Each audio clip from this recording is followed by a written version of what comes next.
അങ്ങനെ നമ്മുടെ കിടുക്കാച്ചി പൊതിച്ചോറിലേക്ക് പോകാം. അങ്ങനെ നല്ല കുഞ്ഞു മണിയും കുത്തിരിച്ചോറിട്ട് കൊടുക്കാം.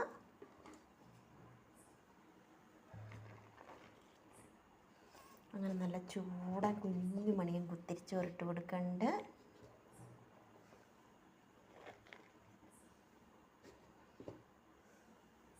ഇപ്പം എല്ലാവർക്കും തണുത്ത ചോറല്ലേ വേണ്ടേ.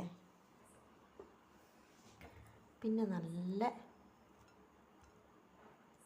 മുള്ളൻ വറുത്തത് വെച്ച് കൊടുക്കേണ്ടത് പച്ചമുള്ളനാണ്. അങ്ങനെ നല്ല പച്ചമുള്ളൻ വറുത്തത് വെച്ച് കൊടുത്തു.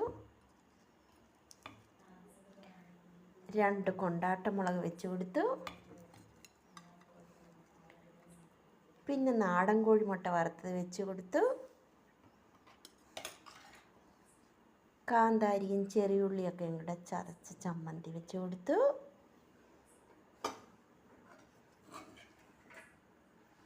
പിന്നെ നല്ല ചീരത്തോരൻ, നല്ല ചുമന്ന ചീര കിട്ടി. അപ്പം നല്ല ചുമന്ന ചീരത്തോരൻ വെച്ച് കൊടുത്തു. പിന്നെ ഇന്ന് ഒഴിച്ചു കൂട്ടാൻ എന്താണെന്ന് അറിയണ്ടേ, നല്ല കുമ്പളങ്ങയും മോരും കൂടെ കറിയാണ് കേട്ടോ. എല്ലാവർക്കും ഇഷ്ടമുള്ളൊരു കറിയാണ്. അതും നമ്മുടെ വാഴയിലയിലും കൂടെ ആകുമ്പോൾ അതിൻ്റെ ഒരു ടേസ്റ്റ് സൂപ്പറായിരിക്കും. അപ്പം നമുക്ക് എന്തൊക്കെയാണെന്ന് ഒന്നും കൂടെ നോക്കിയാലോ. നാടൻ കോഴിമുട്ട വറുത്തതുണ്ട്, കാന്താരി ചമ്മന്തി ഉണ്ട്, പച്ചമുളക് വറുത്തതുണ്ട്, കൊണ്ടാട്ടമുളക് വറുത്തതുണ്ട്, ചീരത്തോരനുണ്ട്, മോരും കുമ്പളങ്ങയും കറിയുണ്ട്, മുട്ട വറുത്തതുണ്ട്.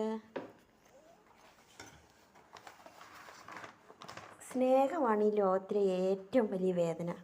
ഒരിക്കലും ഒരാളെയും ജീവനേക്കാളേറെ സ്നേഹിക്കരുത്. കാരണം എന്താണെന്നറിയോ, നമ്മുടെ സ്നേഹം അവർക്ക് ഉൾക്കൊള്ളാൻ കഴിഞ്ഞില്ലെങ്കിലോ, അവരുടെ ജീവിതത്തിൽ അതൊന്നും അല്ല എന്നറിയുമ്പോൾ ഉണ്ടല്ലോ, അത് നമ്മളെ ഒരുപാട് വേദനിപ്പിക്കും. അതുകൊണ്ടാണ് പറഞ്ഞേ,